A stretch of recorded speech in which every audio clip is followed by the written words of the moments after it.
സർക്കാരുമായി ബന്ധപ്പെട്ട അറിയിപ്പുകൾക്കും മറ്റു വാർത്തകൾക്കും വേണ്ടി ഈ ചാനൽ സബ്സ്ക്രൈബ് ചെയ്യാനും തൊട്ടടുത്ത ബെല്ലൈക്കൻ എനേബിൾ ചെയ്യാനും മറക്കാതിരിക്കുക. സ്ത്രീക്ക് നേരെ കണ്ണിറുക്കി കാണിക്കുന്നത് സ്ത്രീത്വത്തെ അപമാനിക്കലാണെന്ന് ഹൈക്കോടതി.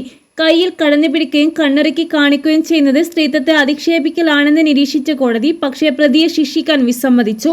ജീവപര്യന്തത്തിൽ കുറയാത്ത ശിക്ഷ ഇയാൾ അർഹിക്കുന്നുണ്ടെങ്കിലും 22-കാരനായ യുവാവിന്റെ ഭാവിയും പ്രായവും കണക്കിലെടുത്ത് കോടതി ശിക്ഷിച്ചില്ല. പ്രതിക്ക് മുമ്പ് ക്രിമിനൽ പശ്ചാത്തലമില്ലെന്നും കോടതി നിരീക്ഷിച്ചു.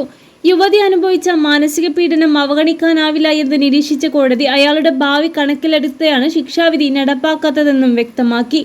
15,000 രൂപയുടെ ബോണ്ടിൽ ഇയാളെ വിട്ടേക്കാനാണ് കോടതി ഉത്തരവിട്ടത്. എപ്പോൾ വിളിച്ചാലും അന്വേഷണ ഉദ്യോഗസ്ഥന് മുന്നിൽ ഹാജരാക്കണമെന്നും കോടതി വ്യക്തമാക്കി. 2022 ഏപ്രിലാണ് സംഭവം. തെക്കൻ മുംബൈയിലെ ബൈക്കുള പോലീസ് സ്റ്റേഷനിൽ നൽകിയ പരാതി പ്രകാരം യുവതി ഒരു പ്രാദേശിക കടയിൽ നിന്ന് പലചരക്ക് സാധനങ്ങൾ ഓർഡർ ചെയ്തിരുന്നു. സാധനങ്ങൾക്കായി എത്തിയ കടയിലെ ജീവനക്കാരൻ യുവതിയോട് ഒരു ഗ്ലാസ് വെള്ളം ചോദിച്ചു. വെള്ളം നൽകിയപ്പോൾ അയാൾ യുവതിയുടെ കയ്യിൽ സ്പർശിക്കുകയും കണ്ണിറുക്കി കാണിക്കുകയുമായിരുന്നു. സാധനങ്ങൾ നൽകുമ്പോൾ ഇത് ആവർത്തിച്ചു. യുവതി പ്രതികരിച്ചപ്പോൾ ഇയാൾ ഓടി രക്ഷപ്പെടുകയായിരുന്നു. അബദ്ധത്തിൽ സ്പർശിച്ചതാണെന്നും മോശം ഉദ്ദേശമുണ്ടായിരുന്നില്ല എന്നും പ്രതി കോടതിയിൽ വ്യക്തമാക്കിയത്.